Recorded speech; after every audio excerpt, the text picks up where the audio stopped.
Hey, welcome to Late Night with Larry.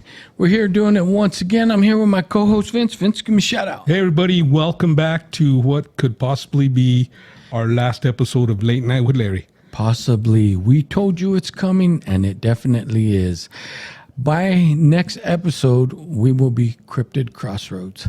So we'll give you all that information when it happens. But for those of you that follow us, look for us on Cryptid Cross Roads. Even on YouTube, it will no longer be Late Night with Larry. It's going to be Cryptid Crossroads 505. Now, I had a friend ask me, he thought I said cryptic. No, cryptid. So there's a big difference. So he said he couldn't find my email, and we got that straight. It is cryptid with a D, not a C, cryptic. So we always put the D in it. That's right. Ooh, don't we?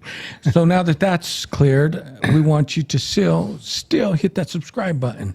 Right. And soon you can do it at cryptidcrossroads505@gmail.com. And that's how else you can get in touch with us.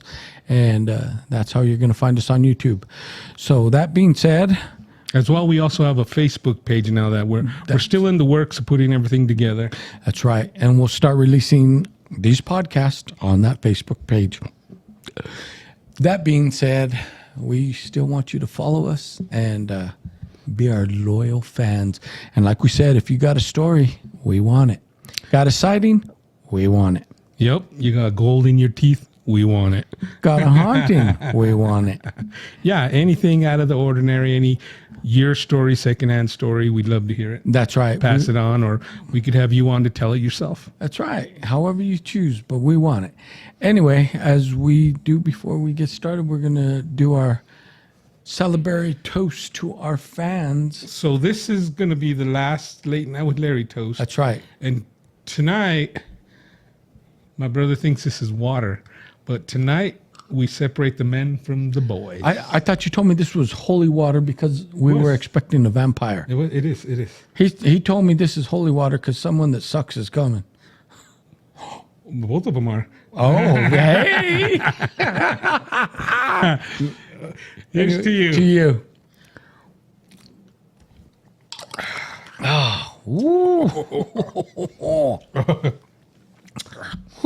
What do you think? Let it, unlet it.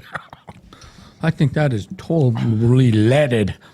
Ooh, get the lead out. Oh, that's right. Anyway, we're going to start it off tonight. We just last night, we took a trip up to the Jemez because we're planning on going out there for 4 days, give or take. And we just wanted to go scout the area and go see what's happening up there with our peeps in the Jemez. Yep. And it's gotten a lot of moisture, and the streams are flowing good. We did see a deer, had a good rack. It was young. I wish it was hunting season, but it's not. Right. But that just proves our theory that there's enough food for these creatures. We're talking Sasquatch, to survive up there with plenty of... And there's plenty of smaller game, too. There's turkey, there's pheasant. There's just game up there. These creatures, that if they don't have to leave, they would be fat and happy. Right. You think you got game, go to the Jemez. That's right. So anyway, we took a cruise up there to see what we're scouting out the area, and we just want to make sure that, we're going to have some dry firewood and whatnot. And while we're up there, like we said, we saw this deer across the road, and... it looks like we're hoping to have activity because things are looking good up there. Right. Not only do they look good, everything, plenty of water, plenty of food. The one thing that there was not plenty of was other campers. That's right. And that's always a good sign for us. That's a good sign for us because the less people there, the more attention we will get. Right. Now, we went in a place that's usually packed. Right. And if that place was empty, you can guarantee the spot we go to is very empty. And now as we go to our spot, there's usually a camper or two off the road right there. But usually there's no one back where we go. So I'm thinking this is going to be a good time. And the reason is school's starting, everyone's done, summer's ending. But for squatchers, this is just beginning. Baby. Yeah, and actually up there, it's already starting to get chilly at night. It is. We went there and the temperature started. As soon as the sun went down, that temperature dropped. And, Quick. And we're hoping to get some good activity this time, and we will report it to you if we do get some. We will. We will. Now, we went up there we know people up there that's camping now. We went to go see them. Right. They were pretty secluded. They were, and we just, they were camping by the stream, and we also warned them, be careful by the stream because this is where the critters come. And my brother, in one of our previous episodes, he talks about one of his friends who camped by that exact same stream. Right, close to that area. And they had an encounter. Right. So we'll see when they come back. I don't think they've had an encounter yet because they would have been back already. They would have definitely been back. I'd be up there packing up their stuff. That's right. But we are definitely going up there and we're going to see what happens. And wish us luck, people, because we want activity. Yeah, we want to, especially now that we got the Facebook page and we could share a lot more information with you. We want, we'll throw up pictures. Hopefully we'll get a video or maybe some audio recordings. That's right. And feel free to throw your stuff up on our page as well. That's what it's there for. We want Bigfoot, Sasquatch investigation connoisseurs to join us on this journey. Right. Now, we do anything cryptid, alien, paranormal, supernatural, whatever. Right. Anything. But our main thing is Bigfoot because, hey, look at us. We look like a couple of squatches. That's right. I mean, after all, our bloodline comes from those mountains. Yeah, it does. It does. And we want to find the big man ourselves. So we want you to join us on this adventure. And like we said, come on over to the Cryptid Cross Roads and share your story. That being said, I was telling my brother, and he hasn't seen it, but I sent it to him and he could look at it later. I recently saw a picture of, and I don't know if they're speaking Russian or what language it is, but they stopped their vehicle, got out of the car, and they were looking at the cloud. And I'm like, what are they looking at? And slowly out of the cloud came this cool-looking UFO. And it hovered there for a while and went back into the cloud. And then it just pulsed and it took off, zoomed off. Now, we were saying, we know there's a lot of deep fakes out there, but it's hard to tell which genuine, but this was pretty damn cool. If these guys have that capability of doing CGI on a cell phone like that, kudos to them. But it was cool. I want my brother to see it and tell me what he thinks about it, because lately in the news, it seems like recently everyone's talking about UFO disclosure, UFO encounters, and the general public in general is ready for the whoever, CIA, FBI, BIA, whoever. Men in Black. Whoever has the secrets, we want to know. Right. And here's the thing, we have scientists telling us we're discovering planets all the time and we're not alone. And well, we're not ignorant. We know, we see what's in the sky. Share it with us. Right. Now, most of us know that we're not alone. We're just waiting for the government to share what they have. And, just quit BSing us and give it to us straight. That's right. The report you guys just released was bullshit. Yep, I agree. Now, I just read on the internet the other day that some scientists said that one of our telescopes was going through and they found what we call exoplanets. And they say this planet has more water than Earth. I'm like, why don't they post these pictures? Right. I would like to see another planet, Earth-like planet, but they say they've discovered many of them, and I'm like, I want to see them. Maybe I have a cousin living on there. Yeah, possible. Or what do they call it? A doppelganger? I have a doppelganger, and they're time travelers. We're also talking, wouldn't it be cool to be able to time warp like these UFOs? And we said we could go to the mountains and step in and step out. Yeah. Do the portal. We do. We want to do portals, but I know you people think we go on tangents, but we're just so full of ideas that we're full of them. Really, we're full of it. Yeah, and you probably out there saying, these guys are full of it. But no, I mean, there's so much interesting stuff that's unexplained on this planet. Right. That, what are we going to say if we do ever make it to another planet? What are What are we going to think when we see crazy stuff there? You know, they're going to send a message back to Earth. Well, these people are 30 feet tall. And Right. you know, we don't know what to expect because we can't even explain everything on this planet. Right, exactly. And that's one of the reasons we started this podcast, because we like to talk about things, you know, that haven't been explained, or, you know, these theories that people have about portals, aliens, Bigfoot, ghosts, whatever. And that's why we started it, because we've always liked to camp. So we would go up there camping and we'd talk, what is a 2-hour ride all the way up? That's right. Shoot, that could have been 4 podcasts right there. It could have. It definitely could have. But I mean, think about it. I mean, you see all these programs on TV about hauntings, about Bigfoot sightings, about lately there's been a lot of dogman sightings, and I just seen a picture on the internet of they found a bat that's as big as a man, and I'm like, you know, there's just so many things on this planet that we still don't know about, but yet we think we know it all. Right. I was at an appointment today, and I was talking to one of the gentlemen there, and we got on the subject of what if they already have something like Jurassic Park on this Earth already happening? Right. Where would it be? That was his question. I said, I don't know, maybe South America, maybe New Zealand. What about one of these sparkly islands that they want everyone to stay away from? I mean, you don't know. I mean, there could be. Here's the thing. This Earth is covered by so much water. We travel what is known as the tradeways, where the ships don't divert, they don't go through. And scientists themselves had said we don't even know what 70% of the ocean contains, because we stay on the beaten path, kind of like explorers did when they first landed in the Americas. Lewis and Clark, they made a path. They didn't go off it. Those became the trading routes. Right. Otherwise, we know what every nook and cranny of this this country does, and we don't. There's just so much unexplored territory, especially up in Alaska. Right. And even here in New Mexico, northern New Mexico, or even into Colorado, you know, we go up to the forest, but the majority of us, we just stay on the outskirts. We do.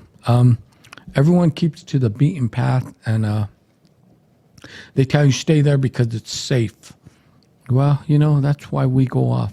We don't listen to you. Right. That's been one of our problems since childhood. That's right. we just don't listen. Here's the thing. If you tell us don't go there, we're the going. First thing you think we're going. We're going there.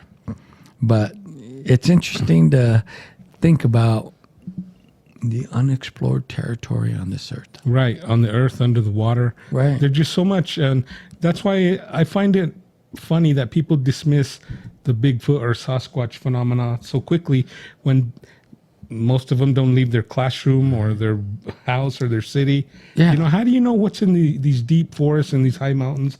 You don't. They don't. And here's the thing. You're never going to find Sasquatch hanging out at Starbucks surfing the internet, reading about it.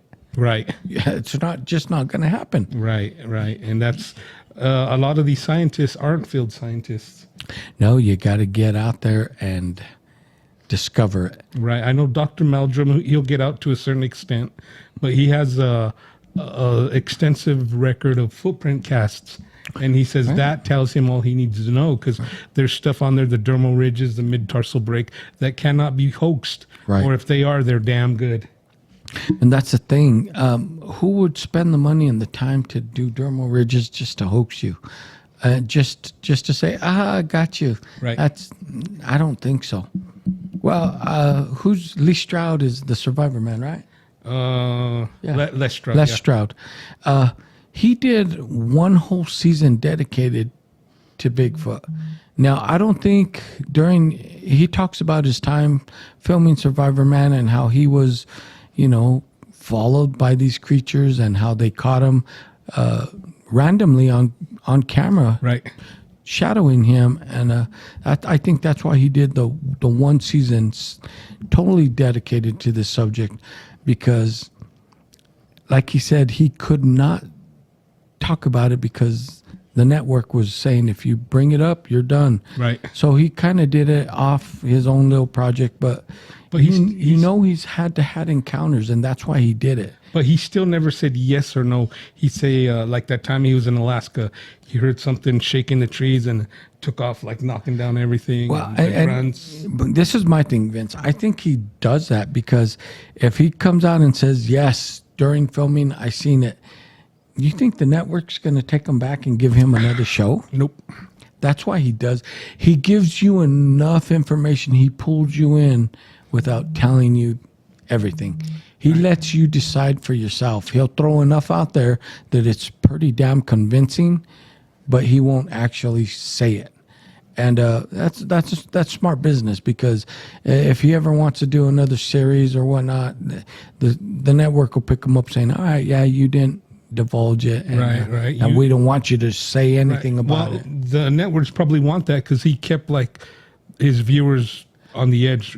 They're wanting more. They want to know more. Of course they tuned in, but the viewers want to know. And I don't care what he says. I seen some of the footage.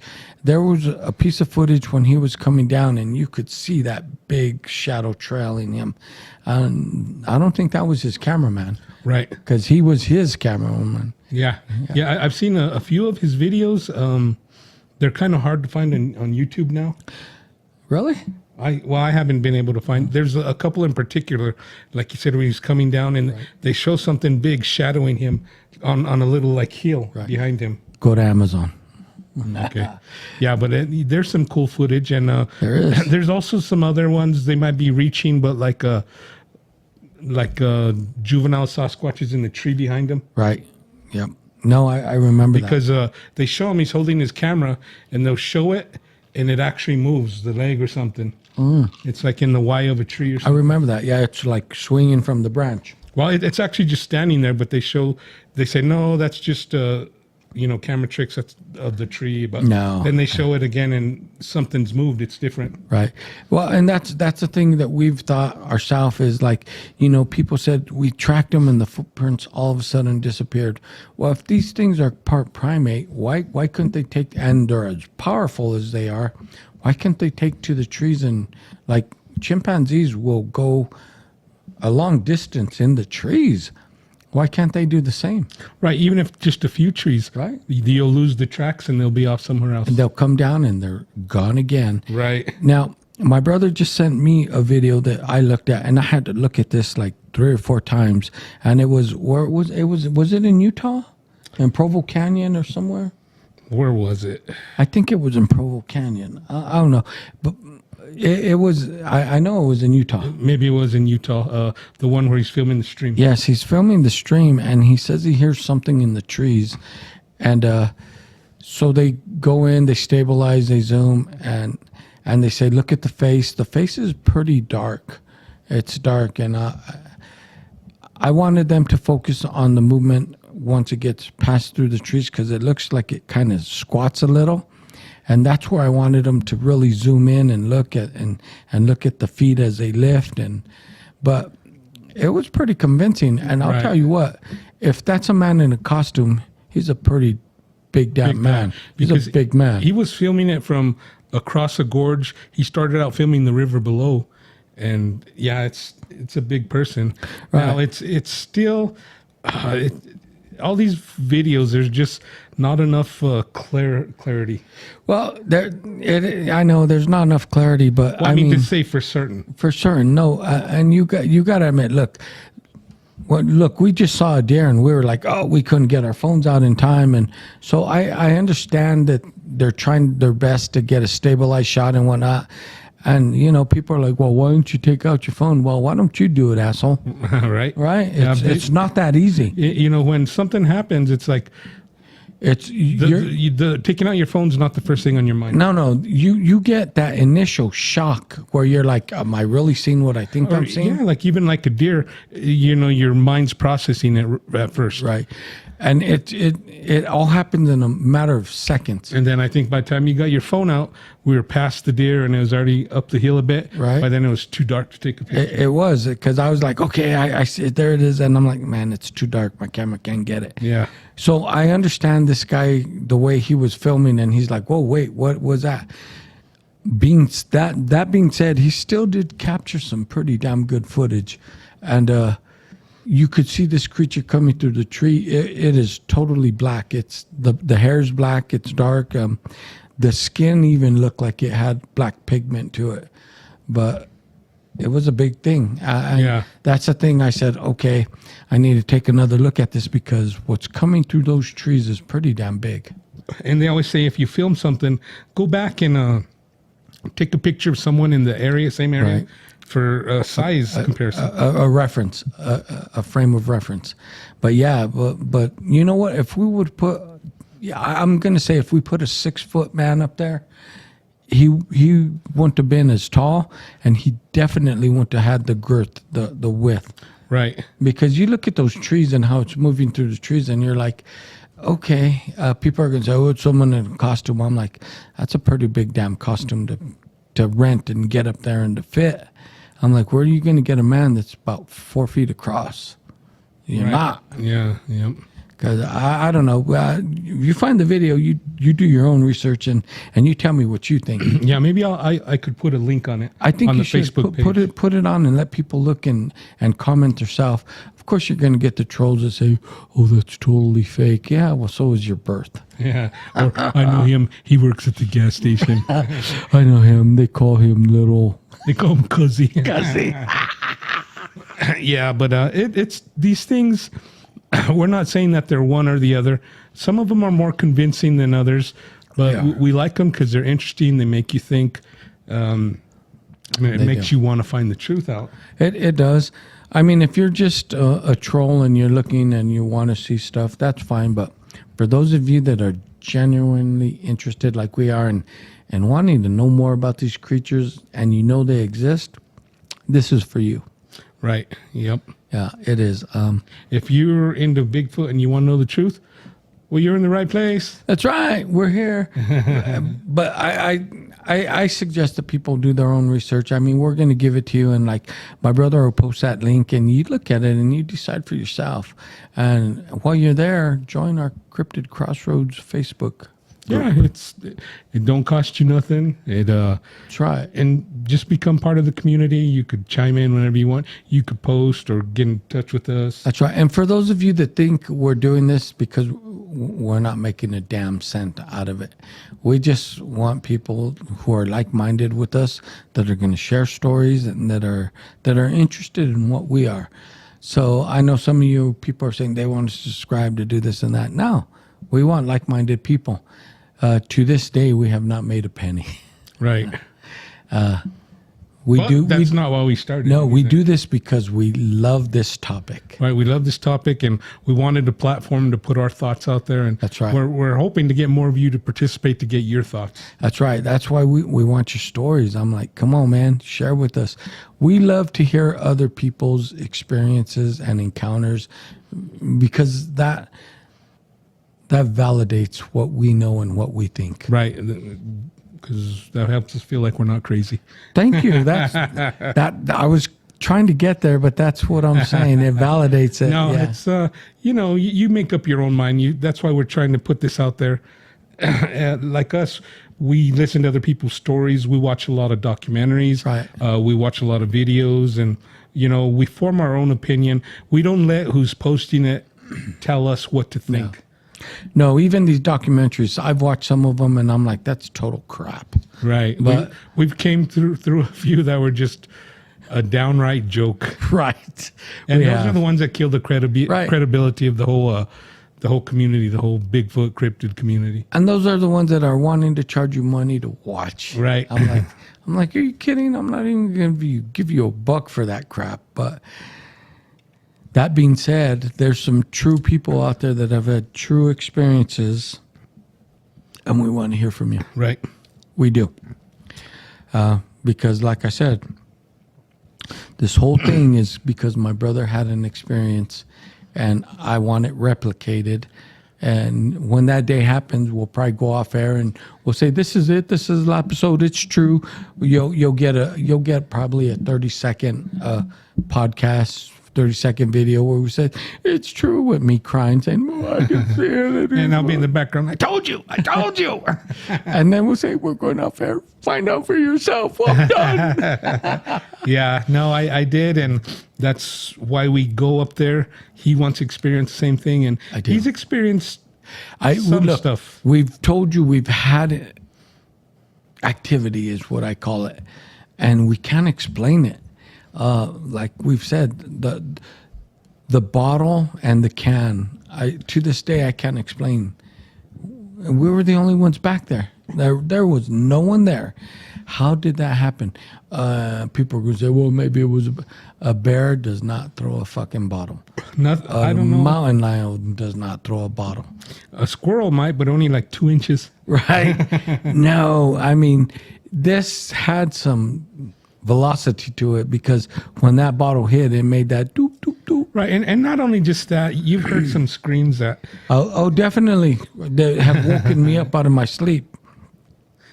And I can't explain what those screams are. There's not a man that I know that could do those screams. And they were just so loud, so pronounced. And right. And the amount of time that scream was held, I'm like, shit, I can't even hold my breath that long, much less scream that long. Right. Now, we're going to continue going back and doing our research. We tried different things. And the thing that seems to work out best for us is going to the same place, because I don't believe you're going to go find them. They have to come to you. Right. And now that we're switching over to Cryptid Cross Roads 505, there's some people, we live in New Mexico, and there's some people in the Four Corners area that swear that they know where the activity is on the San Juan River. And the San Juan River comes down from Colorado and Durango. And there, if you ever been to Durango, that's ski resort area, mountains. I could see that being totally squatchy. Yeah, yes. And I'm going to get a hold of these people in the Four Corners area because one of she's a native, she's a Navajo woman, and she was doing what we're doing, and I'm going to get in touch with her now that my brother has a camper and we could go up there for a week at a time, and I want her to take us to the sightings, because she's posted pictures of on the San Juan River Basin where she's seen more, not only juvenile but adult footprints in the mud on the river. And they tried to get like a yearly I guess, what would you call it, festival going? Right. And it didn't take off, but I want to reach out to her because she's like been on other podcasts and she's the foremost authority up in that region. So I think now that we're going to Cryptid 505, I'm going to shoot her an email and tell her what we do and tell her what you all want to know, and we'll take it from there. Right. Well, we'd love to hear her stories, and maybe she'll share some pictures we could post up. That's right. And she does have pictures. She does have stories. She has a lot of stories from the tribal members in the Four Corners area. And we're talking, this is the Navajo tribe up there. And I've heard some of the stories, and they're convincing to me, and they're crazy. They talk about how these creatures will revisit the property. The dogs always give warning signs, but these creatures will revisit the property constantly looking for food. And that was a big mistake. Someone left the food out. Right. And they'll come back time after time. And there's even been a few stories where they actually come up. A lot of these people in that area live in trailer houses, and where they will bang on the trailer and they'll scare the inhabitants inside the trailer. She's got some really convincing, interesting stories. And if we could bring her on, she could tell some of them, or maybe she could get us in contact with the people that she's talked to, and we can revisit their stories. Right. That'd be great. I'd love to hear their stories. I'd love to visit the area. I would too. And we've talked about that, and we want to do that. So I think, now that we do have the capability of taking live call-ins, no matter where we go, you could call us and we could record your story. But I definitely want to start going to the Four Corners area. Right. Not only that, now that we're equipped to go other places, right, we could take our podcast gear and we could take call-ins anywhere. That's right. So don't forget that. Call us anytime. Anytime, except when I'm watching TV. That's right, except for when I'm asleep. All right? No. But anyway, that's what we want to share with you tonight. We want to just reiterate that we're switching over to the Cryptid Cross Roads. Right. And This is our farewell episode. That's right. And hopefully our first Crossroads 505 episode will be up on location in the Jemez. that's right. It will be. What better way to kick it off? That's right. So thanks for listening. Thanks for following us. Now switch it over to Cryptid Crossroads 505. Cryptid Crossroads 505. You'll find us on YouTube and everywhere else. And that's where we'll see you. Until then, thanks for listening. We'll see you at the 505. Peace.